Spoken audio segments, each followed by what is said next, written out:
फटाफट नजर डालते हैं कुछ और बड़ी खबरों पर। 3 तलाक पर शुरू हुई बहस पर आज सरकार की ओर से सफाई आई है। केंद्रीय मंत्री वेंकैया नायडू ने कहा कि लोग 3 तलाक को खत्म करना चाहते हैं। इस मुद्दे पर बहस होनी चाहिए। सवालनामा जारी करने के लिए लॉ कमीशन पर उठ रहे सवालों पर नायडू ने कहा कि लॉ कमीशन पर आपत्ति गलत है। महिलाओं को समान अधिकार दिलाना हमारा लक्ष्य है। विपक्ष पर निशाना साधते हुए नायडू ने कहा कि कुछ लोग 3 तलाक और यूनिफॉर्म सिविल कोड के नाम पर भ्रम फैला रहे हैं।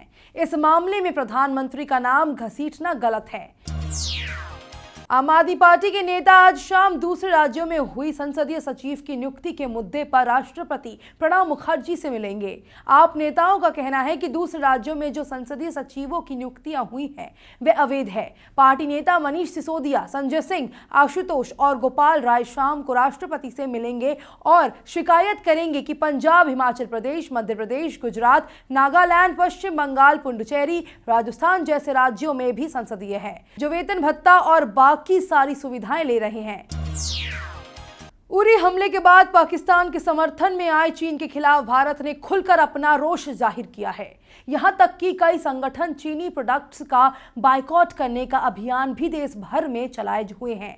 भारत में जारी इस अभियान पर चीनी सरकारी मीडिया ने आपत्ति जाहिर करते हुए एक चेतावनी जारी की है। चीनी मीडिया ने भारत से स्पष्ट कहा है कि अगर मेड इन चाइना प्रोडक्ट्स का बहिष्कार किया जाता है तो इसका सीधा असर भारत चीन के द्विपक्षीय संबंधों पर देखने को मिलेगा।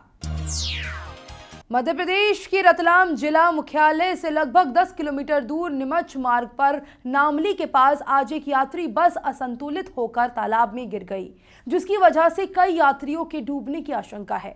सूत्रों ने प्रारंभिक सूचना के हवाले से बताया कि बस नामली से रवाना हुई थी और कुछ दूरी पर पहुंचने के बाद एक तालाब में गिर गई। बताया गया है कि नामली के पास खदानें हैं और बस वहीं पर एक बड़े तालाब नुमा गड्ढे में गिर गई।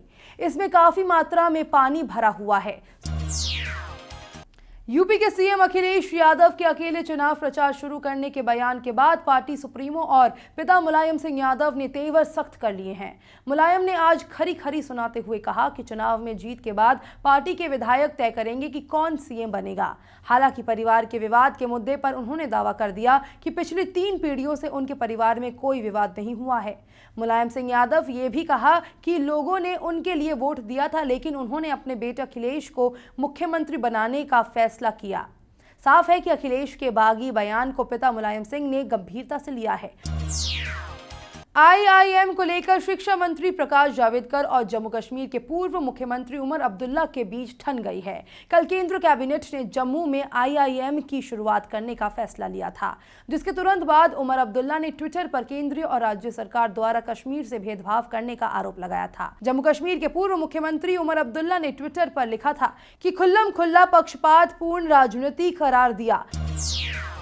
उमर ने महबूबा मुफ्ती पर भी जोरदार हमला किया। उमर की पार्टी ने कहा कि महबूबा ने सत्ता में रहने के लिए अपनी आत्मा बेच दी है। इसके जवाब में आज सुबह से केंद्रीय शिक्षा मंत्री प्रकाश जावड़ेकर ने 7 ट्वीट कर उमर अब्दुल्ला को जवाब दिया है। जावड़ेकर ने ट्वीट कर कहा है कि शिक्षा का राजनीतिकरण करना ठीक नहीं है। आईआईएम जो जम्मू में खुला है उसका एक ऑफ कैंपस श्रीनगर में भी खुलेगा।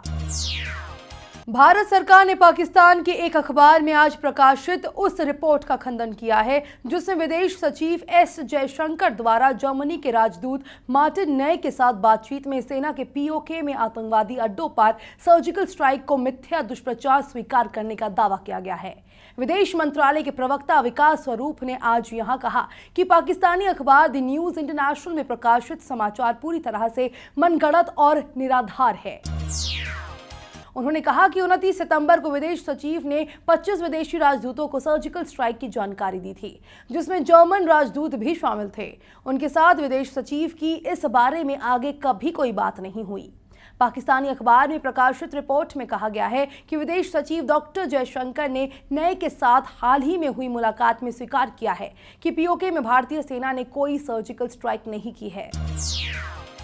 पाकिस्तान को सबक सिखाने के लिए भारत अफगानिस्तान की काबुल नदी पर बांध बनाने के विकल्प पर विचार कर रहा है।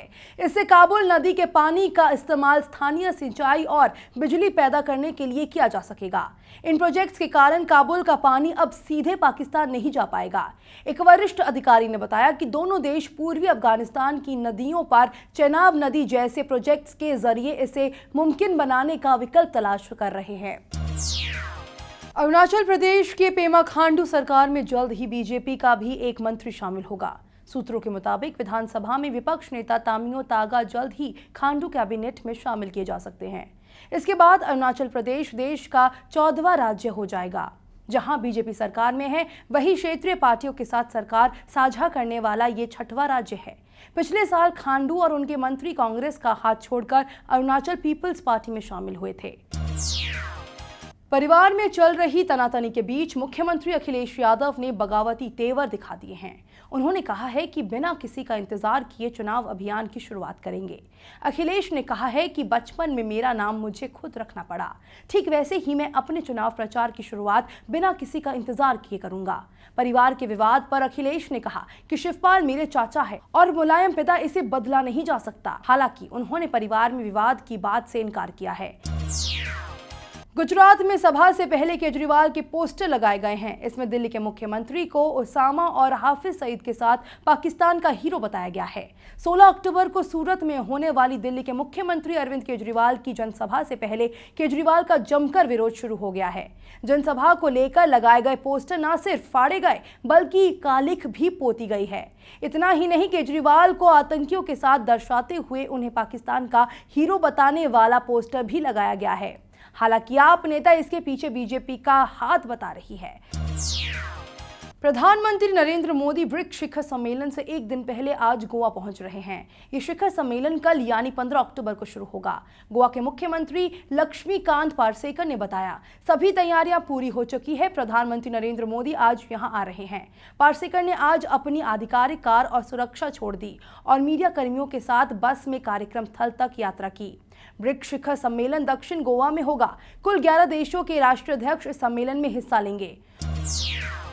खबरों के सफर में फिलहाल इतना ही। देश दुनिया की पल पल की खबरों के लिए जुड़े रहिए मेट्रो टीवी के साथ। नमस्कार।